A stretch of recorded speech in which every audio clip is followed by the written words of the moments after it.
started to think that I was the guy there, and everybody's going to care about me, and so I stopped talking to the press. And then my junior year, I had grown a little bit. You know, I'm clearly not a 126 pounder anymore. And I'd actually grown quite a bit between my sophomore and my junior year, but the plan was I was still going to wrestle 126. Two really bad things happened to me that year. Midlands Wrestling Tournament, one of the biggest wrestling tournaments throughout the course of the year. It's kind of where, I call it kind of like a mini nationals. It's where everybody goes like right around the holidays to see where they're at and evaluate themselves. And something really bad happened to me. I went undefeated, pinned and tech faulted my way through the tournament. OW and wrestled. And the reason that was really, really bad is I hadn't gotten my weight down that year. Like I was still weighing, 140, 142, cutting a lot of weight. That tournament specifically, I cut 16 and a half pounds in a day and a half midway. Okay? The problem and the reason why that was such a negative thing is instead of now listening to my coaches who said, you need to get your weight down. Your practices aren't about getting better. It's about how much you can lose in practice and all of these things. You're not becoming a better wrestler. You're skipping lifts because you're afraid you're going to put on more muscle. All of these things. Instead of listening to my coaches, I got it through my head that I thought I could do that.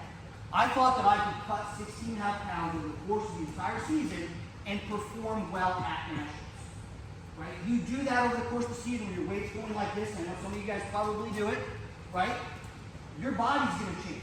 You're going to lose muscle. You're going to lose explosiveness. You're going to lose the ability to wrestle the way you want to wrestle. You can't cut your way to winning a state championship. You can't cut your way to winning a national championship.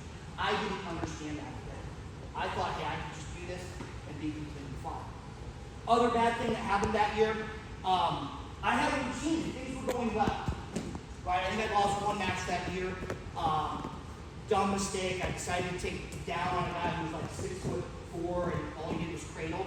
And I got in my mind, it's like I can get out from anybody, so I got cradled, not surprisingly.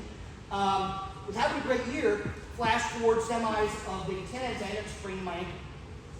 And so my plan for cutting weight completely changed. I couldn't wrestle. I couldn't ride a bike.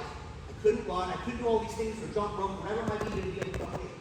And so instead of that, I just started myself. Now, there's a lot of talk going on right now. I don't know how you guys are following the Olympics. And the wrestler from India, this weight going for the silver medal, or gold medal, and all that. Back in this day, this was pretty common.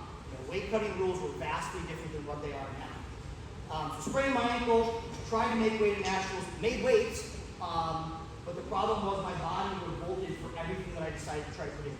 Put water in, throw up. Put food in, throw up. My body was basically shut down.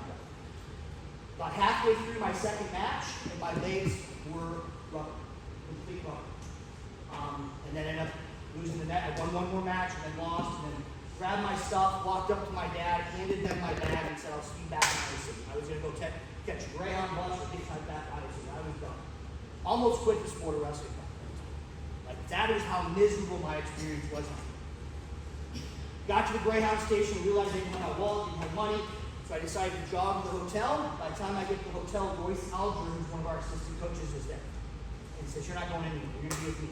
Right? You're going to be my pocket guy. I have it. And so I was forced to go to the Hawkeye party, after we won nationals. I was forced to talk to the Hawkeye contingent, to live through this, both with myself, with my family, as well as with all the fans. And I realized I didn't want this for me in the sport. I wanted to continue the sport, but I never cut a pound in high school. Whether it was for state, whether it was for a national event or worlds. I wrestled what I weighed. And that's why I love the sport. I was always trying to get better, as opposed to trying to lose weight. Went to Coach Gable when we got back. Gable said, let's see where you get this summer, as far as weight goes. Let's not be crazy, but let's see where you get. And so I started to lift. I started to get bigger, started to do all these things. We already had somebody at that weight. Honestly, Iowa was completely loaded that year. 97, I think, is when they set the scoring record. It was Gable's last year. And so we get up to close to season, and I'm like, okay, we're going to have a tryout at 134. And Gable goes, nope, you're redshirt. You're taking the year off. You get to go to opens and do all those things, but you need a mental health break from the sport. You need to focus on you. You need to focus on the academics. You need to focus on falling back in sport, back in love with the sport of wrestling. Because that's what makes great wrestlers. It's not because they work hard or all these things, because they love everything it is that we do. They love the grind. They love, sometimes we love even getting hurt, right? And that's part of this sport. And they sound really stupid. We're a little bit sadist in our mentality, but we're a little bit crazy too. And so, redshirted that year, moved up 2 weight classes to 142. I was weighing about maybe 144, maybe 145, easy, manageable descent. And again, this is back in the days when you could put plastics on and wear saunas and all that. And I was wrestling 142. Wrestling guys are probably weighing 155, 156 by the time I was wrestling. 3 guys actually died cutting weight that year. They passed away cutting weight. They froze everybody's weight classes. They gave everybody 7 pounds, and they said, nationals, you have to weigh in 1 ton. That's why the weight classes, 126 went to 133, 142 became 149, and they never changed. The following years when they implemented certification rules and hydration and all of the other rules, but that year we had 1 weigh-in at nationals. Made it to the finals. I weighed about 146 and a half. The guy who I wrestled weighed about 162 by the time he got to the finals. Casey Cunningham, he actually won nationals the following year. So won nationals. Great, everything's awesome, hunky-dory. That was probably the first time that I really loved wrestling for Iowa. It sounds really stupid coming out of my mouth as I say it. It's probably the first time I really loved and appreciated wrestling for Iowa.